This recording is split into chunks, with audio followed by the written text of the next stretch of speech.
Noticias nacionales e internacionales, el deporte y la cultura están en Radioanálisis del Departamento de Prensa de Radio Universidad de Chile.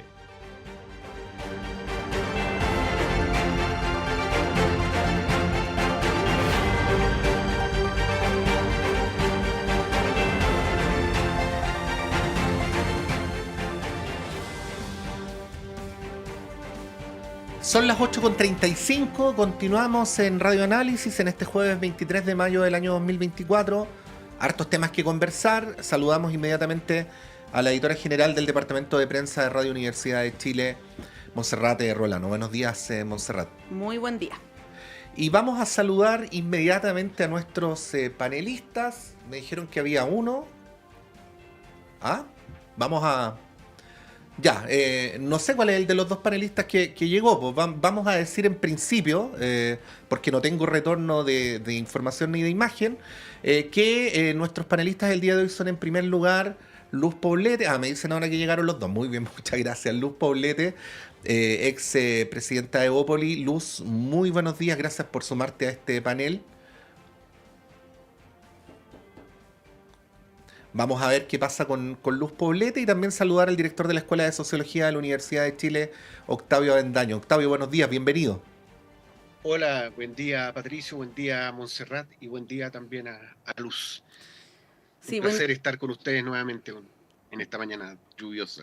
Gracias, Octavio. Vamos a retomar ahí el contacto con Luz, pero partimos, Octavio, contigo, analizando parte de la contingencia que se le ha tomado estos últimos días o este último par de semanas, el tema del CAE, ¿no? Lo hemos debatido acá extensamente sobre la medida en sí misma o el anuncio que se concretaría en el mes de septiembre, pero esto ha generado una serie de repercusiones, de coletazos en el oficialismo. Ahí está la oposición más bien tomando palco y las diferencias se han dado en el oficialismo. Ayer hablábamos, por ejemplo, de esta pugna entre parte del socialismo democrático a través de la senadora Bodanovich y diputados del Frente Amplio, pero esto también ha tenido una réplica en el gobierno, ¿no? Ayer a la ministra Toá le consultaron sobre esto y ella evitó hablar de la palabra condonación. Lo mismo ocurrió con el ministro Marcel. Luego le preguntaron a la ministra Vallejo y ella dijo que descartaba que el gobierno evite hablar de condonación, ¿no? Un enredo que la verdad es que nadie entiende mucho. La ministra Toá planteó que esto iba en la línea de una solución al problema, ¿no? Y no quiso, insisto, decir la palabra condonación, ¿no? ¿Cómo ves esta pugna que se ha tomado el oficialismo? Y si es un error, uno se pregunta, ¿no? Si es un error político, comunicacional instalar este tema a pocos días de la cuenta pública. Bueno, en primer lugar, habría que destacar de que la promesa de la condonación del CAE ha estado presente en varias ocasiones. Se ha reflotado en al menos 2 oportunidades. Y en esas 2 oportunidades anteriores también lo que vimos es que se puso el tema en la discusión pública y luego se retiró el tema. Entre otras cosas porque rápidamente se asumió de que la propuesta inicial era inviable. Efectivamente, esto está planteado en el programa de gobierno del presidente Gabriel Boric, pero en el primer programa de gobierno, donde se planteaba de manera categórica la condonación del CAE y que esa responsabilidad la tenían que asumir los bancos. Atención con esto, que esa responsabilidad la tenían que asumir directamente los bancos, eran los bancos y no las personas quienes iban a asumir el costo de la condonación del CAE. Sin embargo, sabemos lo que ocurrió después. Sabemos lo que ocurrió entre la primera y la segunda vuelta, tomando en consideración de que quienes redactaron inicialmente esa propuesta tan categórica no están hoy en día ni en el Ministerio de Hacienda, ni han estado conduciendo esta discusión. En segundo lugar, decir de que efectivamente desde el punto de vista comunicacional ha sido un error. Inicialmente tengo que reconocer de que pensé otra cosa. Consideré que incluso era comunicacionalmente hablando bien acertado lo que se generaba con el anuncio Mm. que había hecho inicialmente también el presidente Boric al señalar de que se iba a insistir en avanzar en la derogación del CAE. Se planteó en esos términos y comunicacionalmente yo dije, fue una iniciativa bastante acertada, comunicacionalmente hablando, simplemente. Acertada porque al menos le permitió al gobierno blanquear una suerte de imagen que se había generado con el problema de las ISAPRES. No por casualidad el tema se instala inmediatamente después. Yo creo que la intención por parte de los estrategas comunicacionales del segundo piso fue esa, más que pensar en los efectos que iba a tener esto desde el punto de vista político, pensando en los próximos meses de campaña electoral. Sin embargo, le salió el tiro por la culata. Le salió el tiro por la culata porque hay un enredo en este momento a nivel del gobierno que no se entiende. Y lo más probable es que esto termine en una suerte de negociación del gobierno con la banca para refinanciar las deudas. Y cuando hablamos de refinanciar, como todos los que hemos tenido crédito y alguna vez hemos estado en dificultades para pagar el crédito, el refinanciamiento consiste en eh, establecer algunas medidas que permitan alivianar la carga en el momento, pero la carga sigue en el tiempo. Vale decir, si la persona se había comprometido a pagar en 15 años, ahora lo va a tener que pagar en 20 o 25 años. Es lo más probable que ocurra porque ya se está hablando de que no va a haber condonación, no va a haber condonación.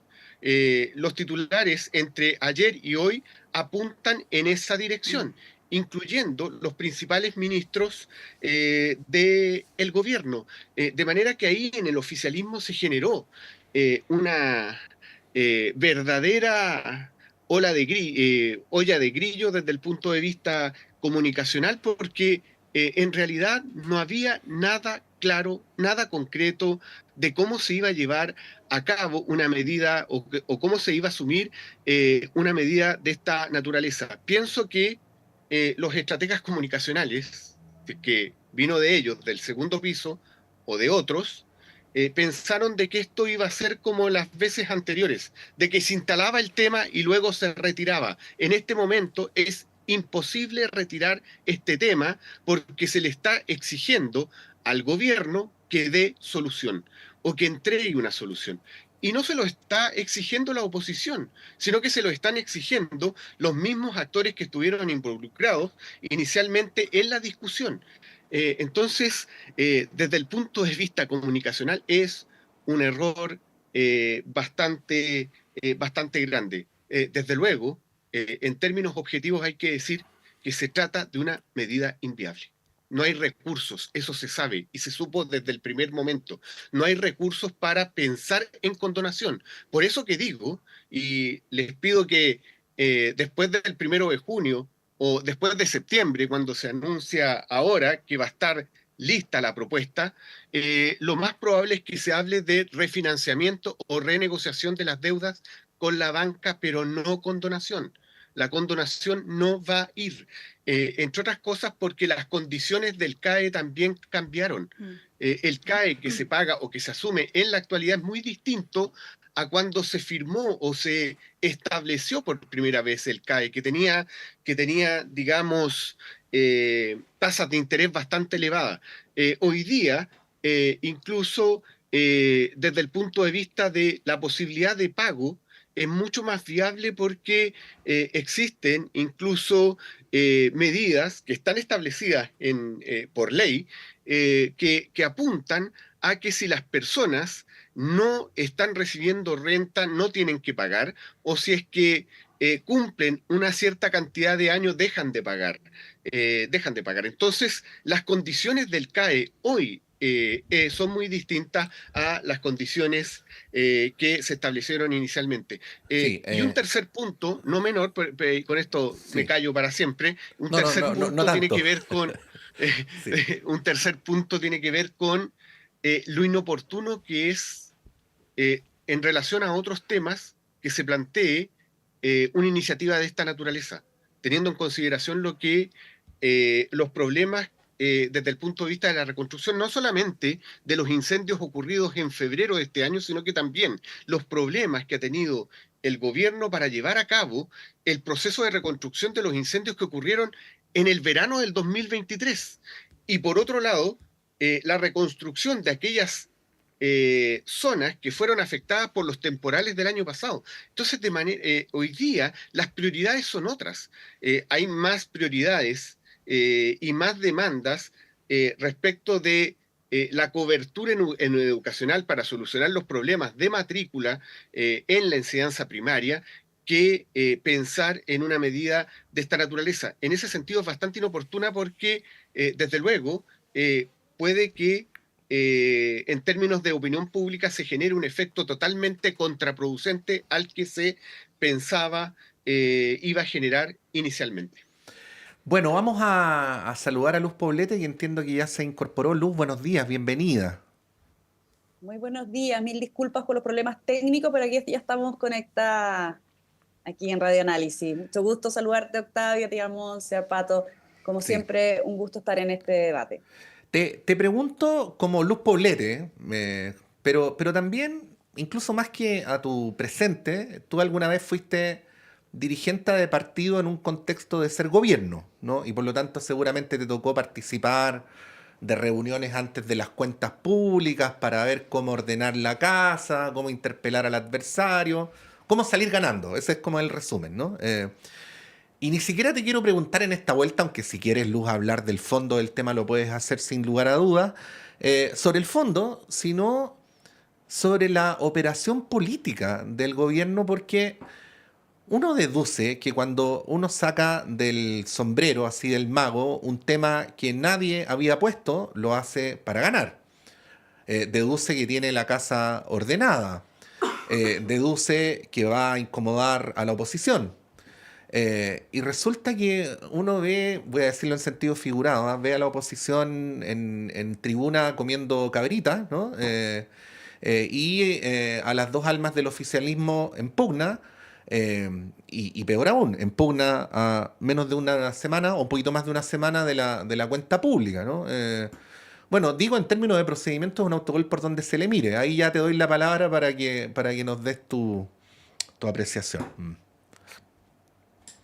Bueno, junto con saludarlos, efectivamente, la cuenta pública siempre ha sido una oportunidad de hacer anuncios, por un lado, hacer una cuenta. Uno siempre esperaría que como el nombre lo dice, uno pueda decir lo que se ha hecho en el último año, pero también una oportunidad de hacer el anuncio, entendiendo que además este gobierno ya va en la mitad de su periodo y intenta rescatar, intenta navegar en los años que le quedan con algo de su programa. ¿Y cuáles son las estrategias que en general se usan antes de las cuentas públicas? Poder tirar estos temas sobre la mesa, sobre la opinión pública, para ver cuál es la reacción y de esa manera tener tiempo de reacción para poder orientar, focalizar, enfatizar o amplificar algún tema dentro de la cuenta pública, entendiendo que siempre es un veranito de San Juan, ¿no? Este gobierno ha tenido muy poco verano de San Juan, ha tenido unas aprobaciones que si bien se mantiene dentro de esos márgenes que cualquiera lo quisiera, créanme, en periodos anteriores, ustedes saben, tratar de tener una aprobación dentro de un volumen como duro, ¿no? Este rodear el 30%, exceptuando los últimos 6 puntos que se ha farreado este gobierno, incluso de su núcleo duro, es algo que cualquiera quisiera. Pero siempre la ventanita de la cuenta pública es una oportunidad para poder rescatar algún tema de contingencia nacional, de opinión pública, que pueda impulsar y tener un poquito más de aprobación. Es pocas las veces que uno ve que un presidente sale mal parado de una cuenta pública, a pesar del empeño que pueda tener la oposición siempre de ir en contra de eso. Pero tirar temas como los que alcancé a escuchar cuando ingresé, y que comentaba muy bien Octavio, con el cual comparto gran parte, por lo menos de lo que escuché, gran parte de lo que dice, es bien arriesgado. Es bien arriesgado porque sabemos que este gobierno no ha podido para nada avanzar, tuvo que renunciar, lo hemos conversado otras veces en este panel, tuvo que renunciar a su programa, ha tenido muchas veces que dejar de lado Sí, las medidas que ha tenido que tomar las urgencias hoy día sociales. Entonces, sí hay un manejo político, sí hay una estrategia detrás de las cuentas públicas, sí hay una conversación que se tiene que tener con las distintas coaliciones, en este caso son dos, es difícil ponerlas de acuerdo en qué cosas quieren que el presidente enfatice en este próximo 1 de junio. Sí, ahí, Octavio, uno se pregunta, primero esto de poner orden en la casa que decías tú, si es que no hubo una conversación previa con todos los partidos oficialistas, porque esto dejó sorprendidos a varios y generó esta ola de reacciones bien, bien desagradables, ¿no? Entre Sí. las dos coaliciones. Pero además, ¿cuál es la estrategia en el sentido de priorizar algo como esto, ¿no? Comunicacionalmente. Yo sé que obviamente el gobierno tiene otros anuncios que hacer, probablemente en la cuenta pública, pero comunicacionalmente lo que se instala es el tema del CAE, ¿no? Y si Mm. uno mira las encuestas, dentro de las 10 prioridades ciudadanas, el CAE está en el 8, ¿no? Más o menos. Por lo tanto, ahí surge la pregunta, ¿no? Primero, ¿cómo esto no se socializó primero con la coalición, con los partidos, ¿no? No solamente entre el comité político, los ministros, sino que los partidos? Y segundo, ¿cuál es la estrategia de priorizar comunicacionalmente un tema como este, que no es necesariamente de los más prioritarios hoy en día para la ciudadanía? ¿Cómo lo interpretas? Cuesta tener una respuesta respecto de lo que se está generando en el seno del gobierno y sobre todo en la relación entre las dos coaliciones. Uno podría especular diciendo que en realidad faltó coordinación, más que discrepancias sustantivas en este momento, porque también hay que recordar de que en otras ocasiones candidatos provenientes del socialismo democrático incluso se manifestaron a favor de la posibilidad de derogar o buscar soluciones para avanzar en una derogación del CAE. En ese sentido, creo que el problema puntual viene en términos de coordinación o de falta de coordinación, de que esto se plantea o se propone sin una discusión previa al interior de la coalición y mucho menos sin tener propuestas concretas. Las propuestas Mm. concretas se van a empezar a discutir ahora. Esbozar o se está tratando de esbozar una propuesta, pero ya vemos que incluso empieza a desaparecer del léxico de la discusión el término derogación. Incluso se habla de dejar de hablar de derogación porque lo más probable es que se avance en términos de una negociación o renegociación con la banca, más que otra cosa. Es la única posibilidad que uno ve desde fuera como algo más viable en este momento, pensando en el CAE. Y por otro lado, pienso que se leyó o se ha leído siempre como una medida muy popular. En realidad, cuando se plantea el CAE, el tema de la derogación del CAE o cualquier tipo de derogación al ciudadano común y corriente, la medida no es tan popular. La medida genera bastante, este tipo de medidas generan bastante reparo. Incluso cuando se hablaba de educación gratuita, eso ya generaba reparo en determinados sectores de la población. ¿Por qué ahora los estudiantes van a tener gratuidad si yo estuve obligado a tener que pagar, si yo estuve obligado a tener que sacrificarme por mis hijos para que ellos pudieran estudiar? Entonces genera bastantes controversias a nivel de la opinión pública o a nivel de la ciudadanía en general. Una medida de este tipo también genera ese tipo de controversias, más aún si surgen hoy día temas que son mucho más prioritarios que la derogación del CAE, si es que se avanza en esa dirección. Pienso que también se leyó como una medida que le permite al gobierno recuperar algo que ha perdido. y que no es primera vez que pasa en un gobierno de esta naturaleza, el apoyo de los jóvenes. Si hay algo que a este gobierno le está penando en este momento es que el apoyo juvenil se va restando cada vez más. Digo que no es primera vez que le ocurre a un gobierno de esta naturaleza, a un gobierno que había propuesto transformaciones estructurales y que había tenido como principal sustento a la población juvenil, entre otras, porque a la democracia cristiana en los años 60 le ocurrió lo mismo. A la Revolución en Libertad con Eduardo Frei Montalva le ocurrió lo mismo.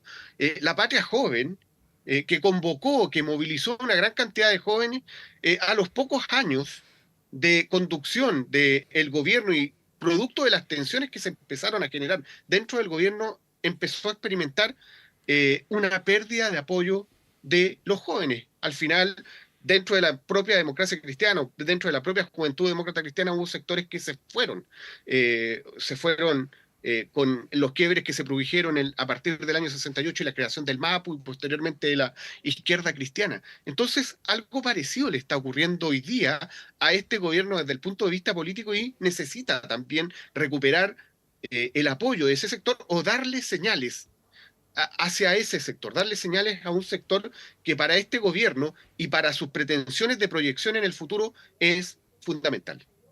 Sí, Luz, para cerrar el tema, la palabra es toda tuya, antes de ir a la pausa. Sí, yo creo que este gobierno ha tenido desde el principio esta falta de, no sé si coordinación o comunicación entre sus dos coaliciones. Como bien decía Octavio, a veces, y yo insisto en esa idea, la cuenta pública es una oportunidad.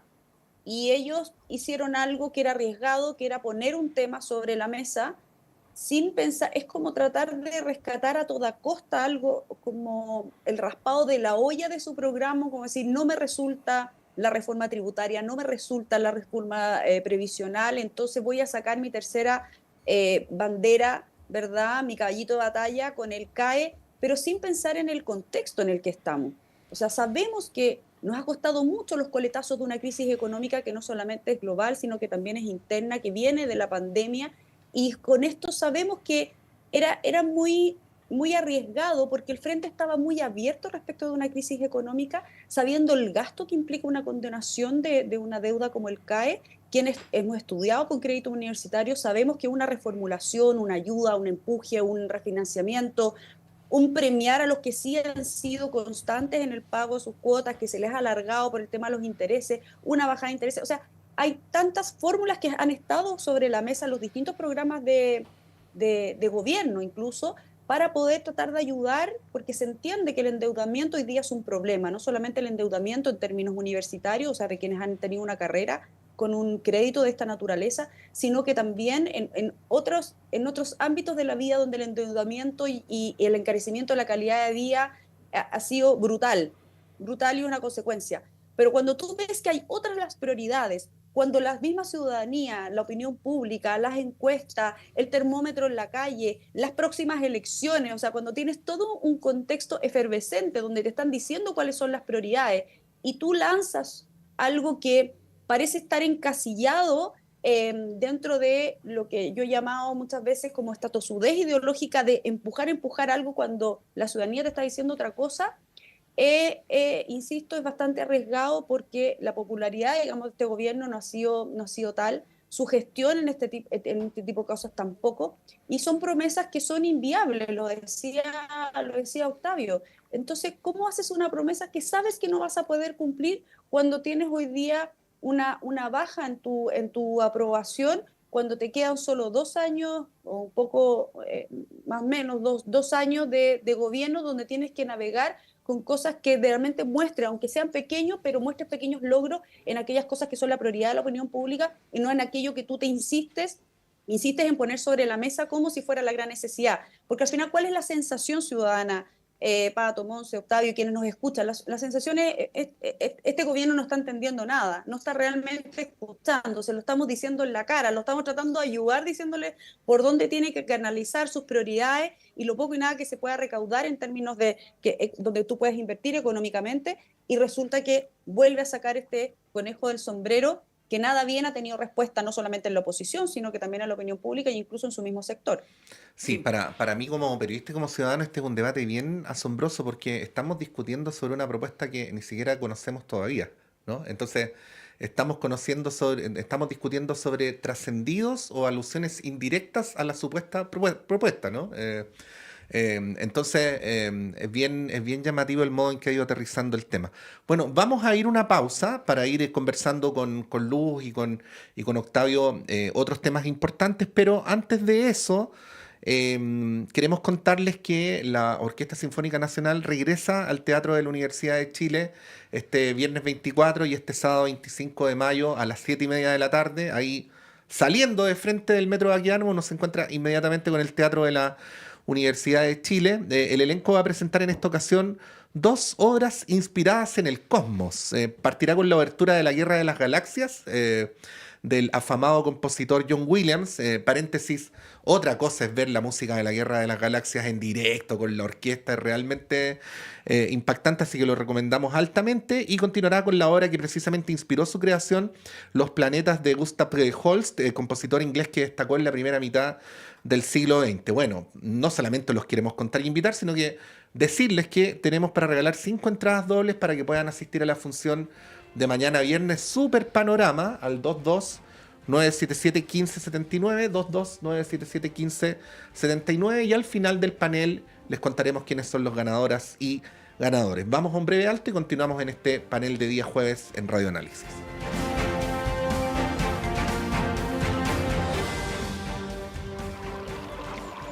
Aguas Trayén o Cascada en Mapudungún es la mejor agua purificada con tecnología de última generación.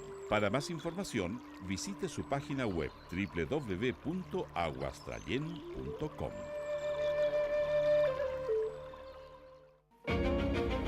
No te pierdas Debate Social, el programa de conversación y debate que analiza la realidad nacional, especialmente en el ámbito social. Conducido por Luis Mesina. Viernes, 16 horas, en Radio Universidad de Chile, 102.5 FM, o visita radio.uchile.cl para participar en una discusión enriquecedora los viernes a las 16 horas. Acompáñanos y sé parte del diálogo que marca la diferencia.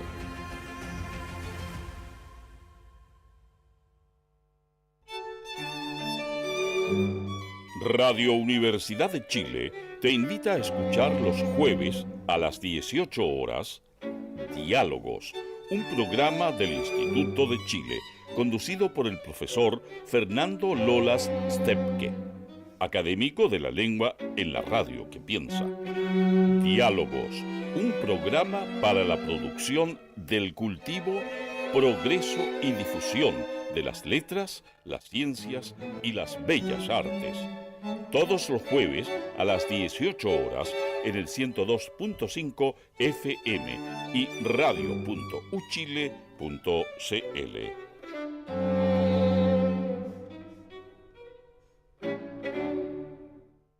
Educación pública, patrimonio de Chile. La Universidad de Chile te invita a ser parte del Día de los Patrimonios. Conoce los tesoros y el acervo de tu universidad pública en sus distintos territorios, entre el 23 y el 26 de mayo.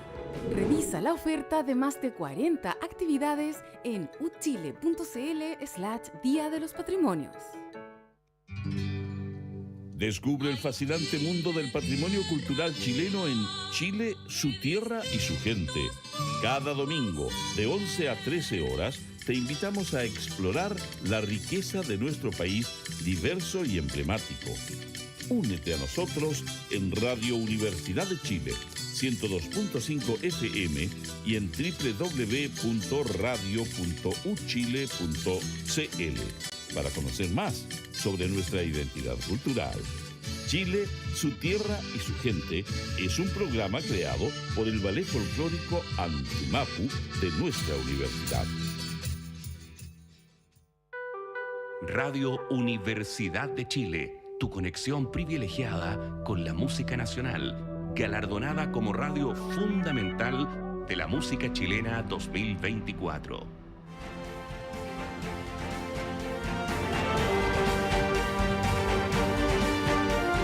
El Departamento de Prensa de Radio Universidad de Chile trabaja para mantenerlo informado. Radio Análisis, una transmisión conjunta de las radios que piensan.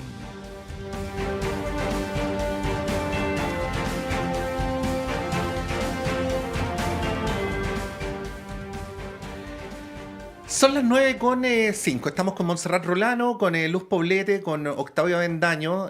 Luz, Octavio, les queríamos proponer como tema el juicio al ex carabinero Zamora. Pero tanto así como el juicio, el modo en que el sistema político procesa este tipo de asuntos, ¿no? Voy a recordar así súper brevemente. Este es el llamado caso Pío Nono. Ocurrió, para que vayamos rememorando, 2 de octubre de 2020, en plena pandemia. Fueron estos intentos de reorganización cuando había restricciones sanitarias. 2 de octubre, a punto de cumplir el primer aniversario del estallido social, en manifestaciones en la Plaza Italia, un grupo de manifestantes que arrancan cruzando desde la plaza hacia la calle Pío Nono, y en esa persecución policial termina un joven en el lecho del río Mapocho, bueno, con secuelas de por vida, lamentablemente, como era previsible. No pudo haber sido fatal esto. Bueno, hay videos, y voy a decir, a primera vista, todo parece indicar que este joven fue empujado, ¿no? Pero ahí inmediatamente me restrinjo. Yo no soy juez, soy periodista, y es la justicia la que tendrá que determinar aquello. Pero sí se los quería comentar por el modo en que se está relacionando el sistema político con las investigaciones judiciales, porque fíjense que ayer a la primera jornada del juicio oral concurrieron 3 diputados: Alessandri de la UDI, Romero y Barquiesi del Partido Republicano, a solidarizar con Zamora, ¿no? Y me quiero quedar especialmente con una afirmación que hace la diputada Barquiesi, que señala que en su consideración y la razón por la cual ella concurre es porque, cito textual, apoyo absoluto a Carabineros de Chile y porque la fiscal Chong es una declarada enemiga de Carabineros, ¿no? Y ahí simplemente menciono que este juicio no es contra la institución, sino contra una persona, y bueno, no sabemos cuáles son los antecedentes concretos que tiene la diputada para señalar lo que señala. Bueno, ahí Luz, te doy la palabra. Me parece que siempre estos casos, que además están dentro de un contexto tan doloroso como fue, o doloroso por un lado en términos de las consecuencias que tuvo desde el estallido social en adelante, y también tan complejos, tan delicados en términos de lo que ha significado el estallido social, no por el lado de la demanda social, que creo que es importante volver siempre a recordar y a retomar de por qué se produce, sino que también por los hechos violentos que eso tiene, por la relación que hubo entre la fuerza pública y los manifestantes, y todo lo que eso ha concitado de ahí en adelante. Seguimos viendo esas consecuencias, ¿no? Yo soy una respetuosa y restricta a las instituciones. Creo que cada poder del Estado debe funcionar de manera autónoma.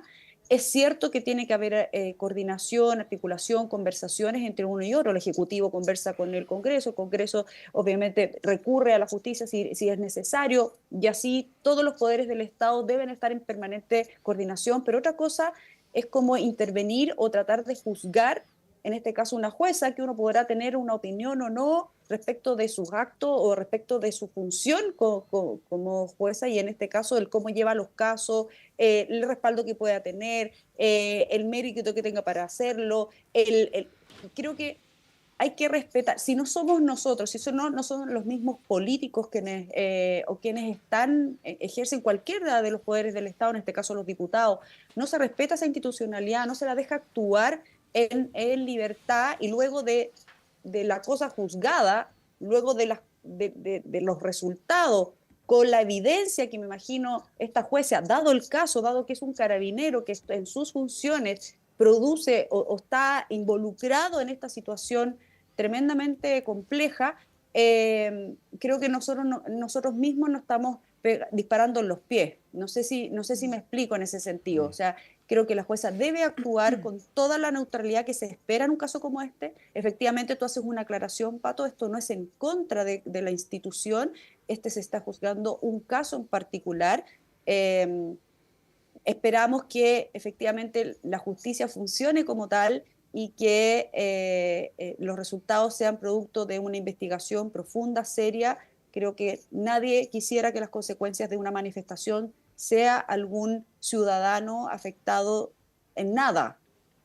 Ojalá se dieran de manera pacífica, ojalá se entendiera el sentido de estas manifestaciones y que Carabineros de Chile como institución pueda también cumplir las funciones que se necesita para poder contener, para poder guiar, pero sabemos que en esa circunstancia las manifestaciones masivas, tremendamente violentas en algunos casos, también el actuar de algunos carabineros están en tela de juicio, y eso hay que dejar que la institución funcione y no mezclar y no intervenir y no olvidarse que un diputado, ya el hecho de investir ese cargo, no es cualquier persona que va a apoyar a un ex carabinero o a una institución. Entonces hay que tener mucho también cuidado con los dichos porque tal como tú lo lees, ¿verdad? Ella no va a apoyar a Carabineros, está apoyando a una persona en particular que ojalá en su juicio, si él es inocente, pueda salir juzgado como se merece, con las pruebas que ahí, en este caso, la jueza pueda poner sobre la mesa. Sí, es delicado, Octavio, cuando se politizan estos casos, ¿ah? Sí, Y no solamente sí, hablamos de del caso Pío Nono, que es bien emblemático sí. dentro del contexto del estallido social, donde además es un caso que la misma fiscal Chong ha pedido un aplazamiento en varias ocasiones. Ayer hacía un recuento, creo que más de 4 o 5 ocasiones ha pedido que se aplace este juicio, y la última vez no le fue concedía esa petición. Hay dudas razonables por parte de la defensa de que hubo una intencionalidad de empujar a este joven, a este adolescente, pero eso lo va a establecer la justicia. Ahora, Sí. el tema de la politización de casos judiciales es bien complejo, ¿ah? Está el caso, por ejemplo, de Daniel Jadwe, donde también se acusa una persecución política en su contra. Está el caso del general director de Carabineros, donde también se hace una acusación en contra del fiscal Armendáriz, en contra de la misma fiscal Chong, con supuestas motivaciones políticas. Lo que vimos ayer fue bien concreto y bien explícito, ¿no? Parlamentarios, y además acompañados de Claudio Crespo, que está siendo investigado. Él estuvo en prisión preventiva un Exacto. tiempo por haber cegado a Gustavo Gatica, ni más ni menos, ¿no? Sí, exactamente. ¿Cómo ves esta situación, este vínculo entre la política y casos judiciales, y que además son a conveniencia, ¿no? Porque el mismo Sí. fiscal que investiga un caso no se critica cuando se investiga otro, digamos. Quiero partir rescatando una de las ideas que planteaba inicialmente Luz en su intervención, que es lo importante de mantener la independencia entre los poderes del Estado. No, el poder legislativo, en este caso representado por un grupo de parlamentarios, no puede intervenir en decisiones y en procedimientos del Poder Judicial. Y en ese sentido es muy importante que se mantenga ese espíritu. Es parte esencial para el adecuado funcionamiento del sistema democrático y del Estado democrático de derecho en general. Luego, resulta sintomático este cuestionamiento permanente al rol de los fiscales y al rol de las fiscalías.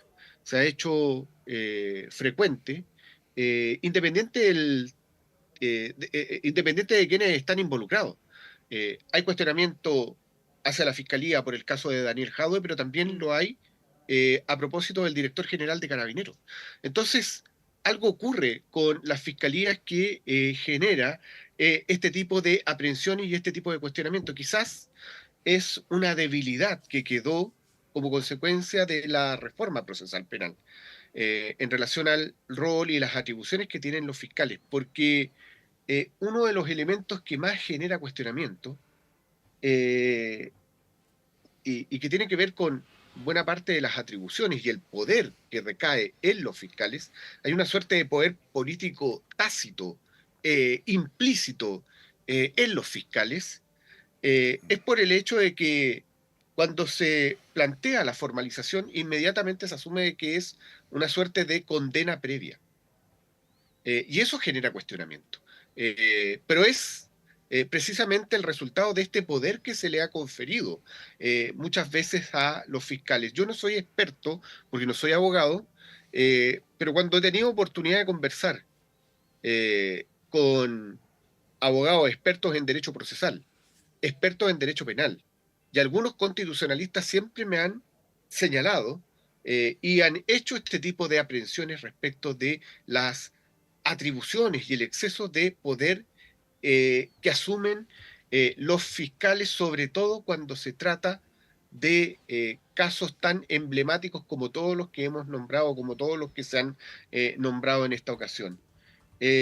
Ahora, quiero ir un poquito más allá y decir que es muy delicado eh, este proceso de politización de la justicia.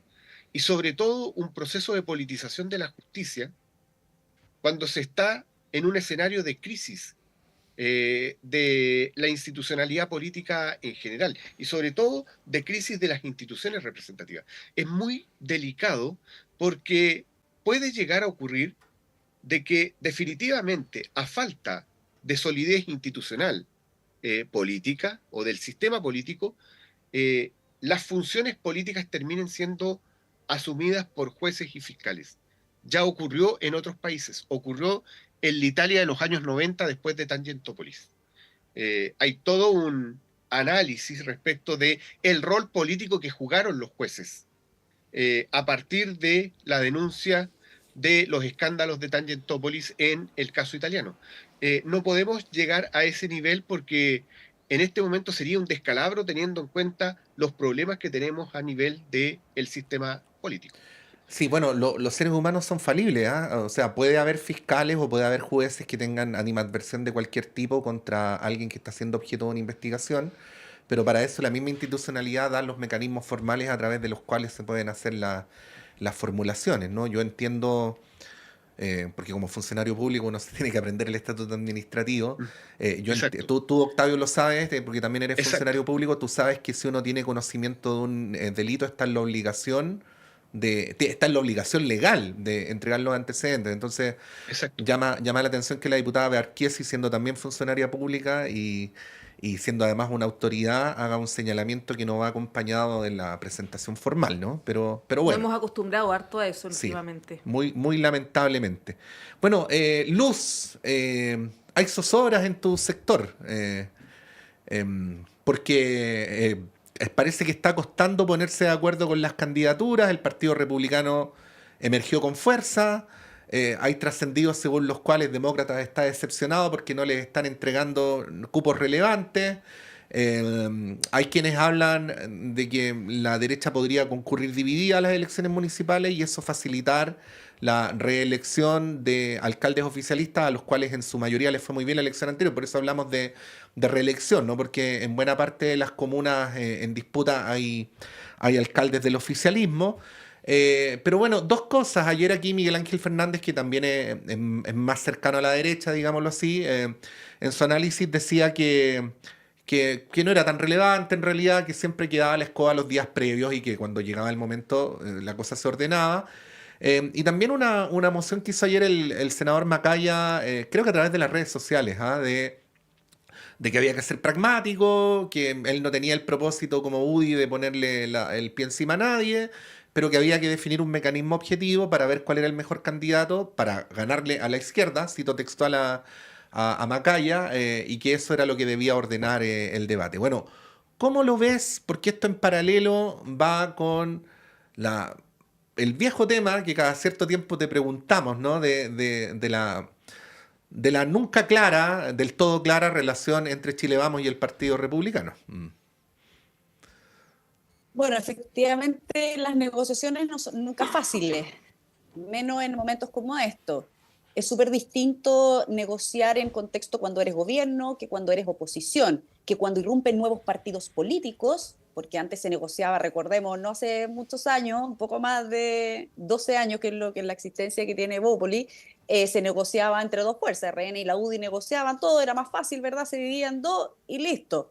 Cuando ya entra un tercer actor, un cuarto actor, nosotros somos una coalición, Chile Vamos debe tener prioridad en sus negociaciones para dar los espacios a los mejores candidatos, en este caso de su coalición, con la cual ha conversado y ha convivido durante ya 10 años, casi 10 años. Y en el caso de republicanos, demócratas, incluso amarillo, yo creo que ha habido un acto de verdad de ampliar esa conversación y han estado sentados a la mesa uno y el otro para tratar de llegar a este acuerdo, de llegar con candidato único, desde el centro, digamos, hacia la derecha.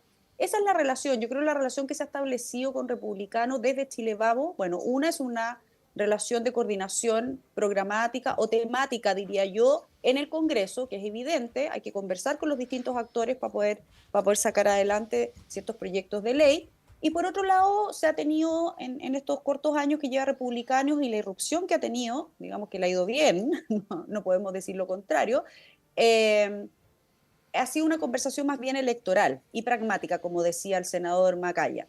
Como tuvimos nosotros un pacto electoral en el caso de la primera convención, y luego ellos tomaron la decisión de ir totalmente por separado, fueron oposición al gobierno de Sebastián Piñera, que era el gobierno de Chile Vamos finalmente. Entonces, no es una relación fácil, es una relación que se intenta mantener, no están los puentes cortados en ese sentido, tienen que haber esas conversaciones, se tiene que tratar de acordar para llegar con candidatos únicos a las municipales, uno para recuperar lo perdido en la elección anterior. Recordemos que la centro-derecha le fue mal en la última elección, venía cerrando su gobierno con una muy mala aprobación, con una crisis bien grande en ese sentido.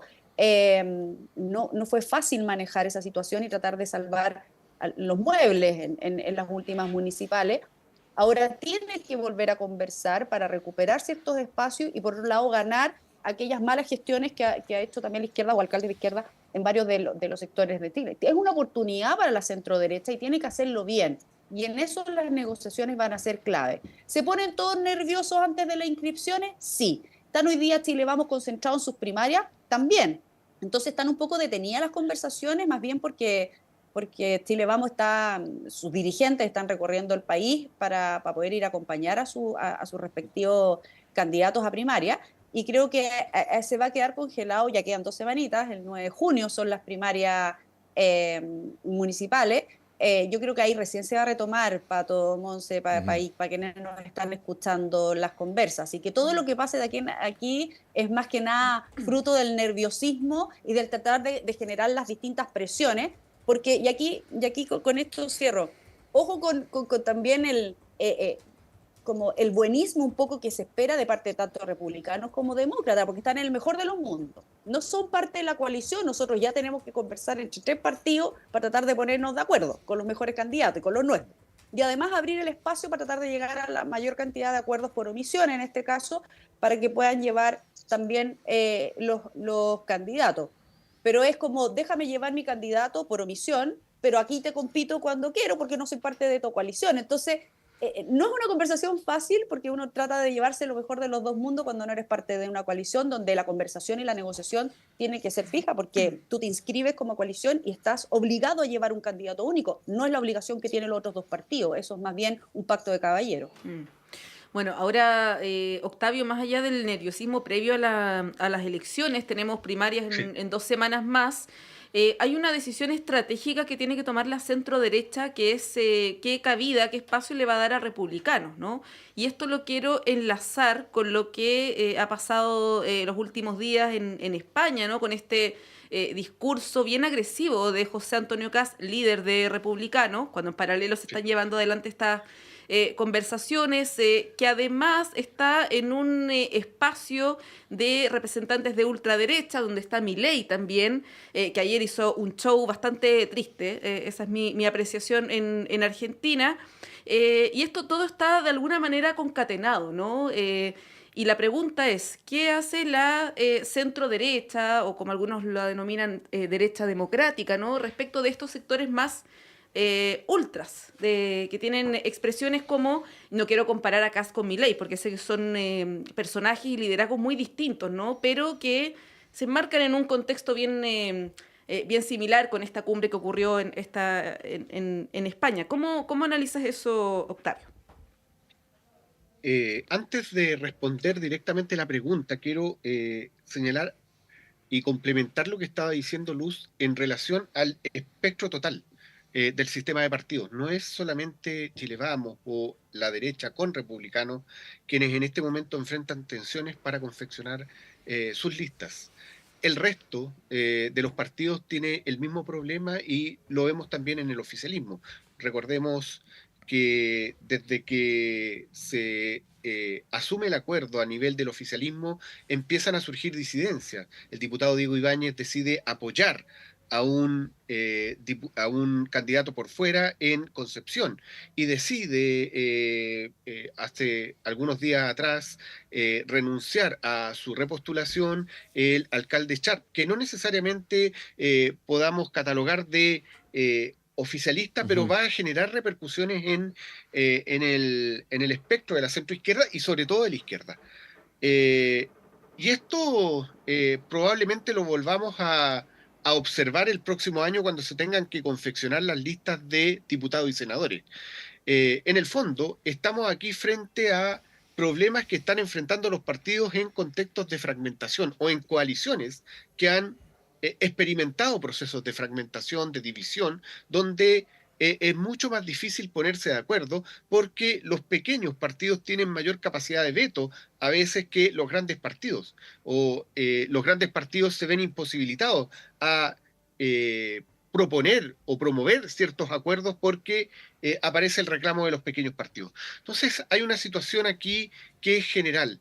Y esto me lleva a plantear algo que no necesariamente a la gente que está en la política le gusta, pero que sí le suele gustar o nos suele gustar a los cientistas políticos, que es, a propósito de los planteamientos de la reforma al sistema político, avanzar hacia el establecimiento de listas cerradas, donde precisamente lo que se fortalezca es el partido, la organización partidaria o las coaliciones partidarias, y no a las candidaturas individuales.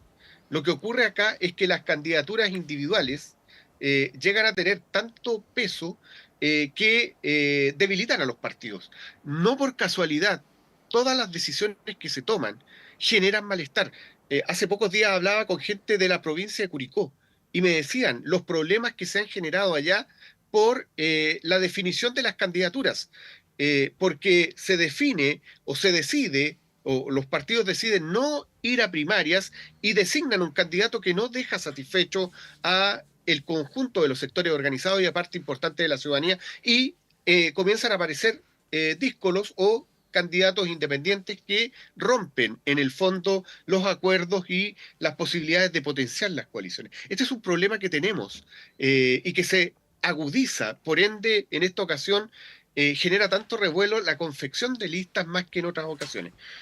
Ahora, en relación a lo anterior, a la pregunta que tú hacías, yo creo que no es tan relevante el distanciamiento ideológico que puede existir entre Chile Vamos y republicanos, porque las elecciones municipales tienen más de pragmatismo que de discusión político-programática.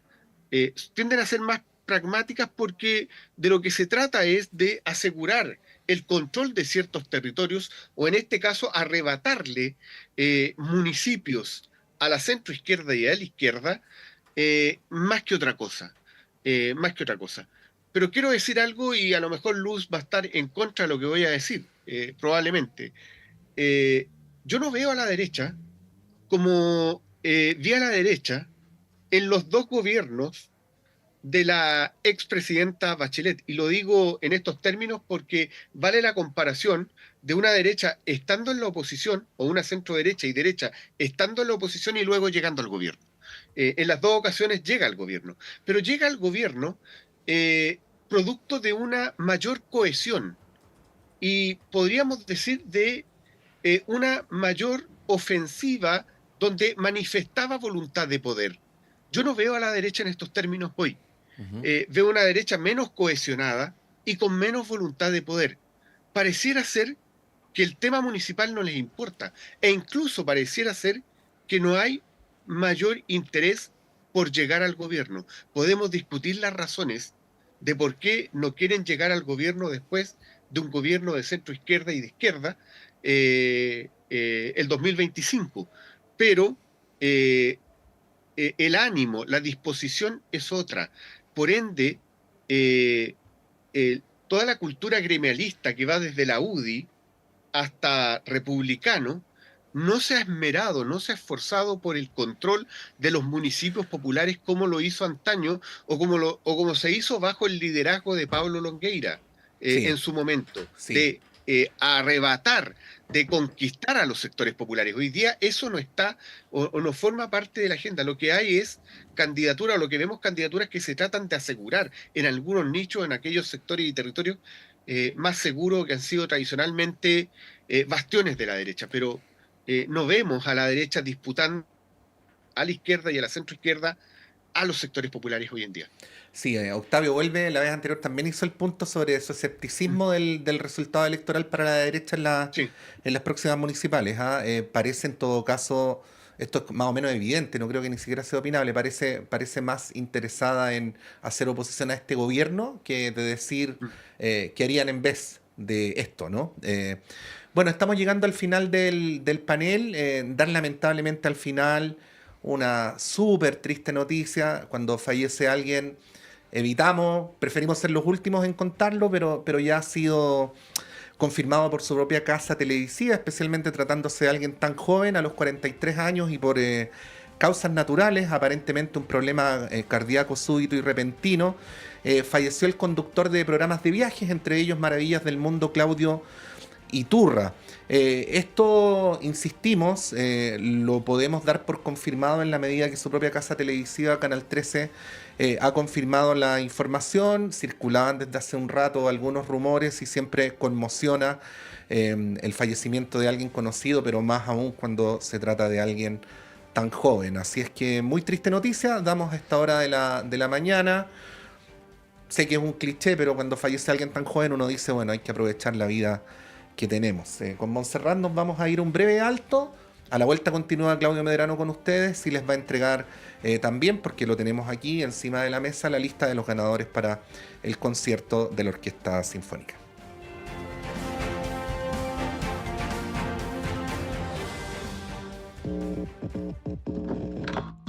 Sala Máster de Radio Universidad de Chile presenta,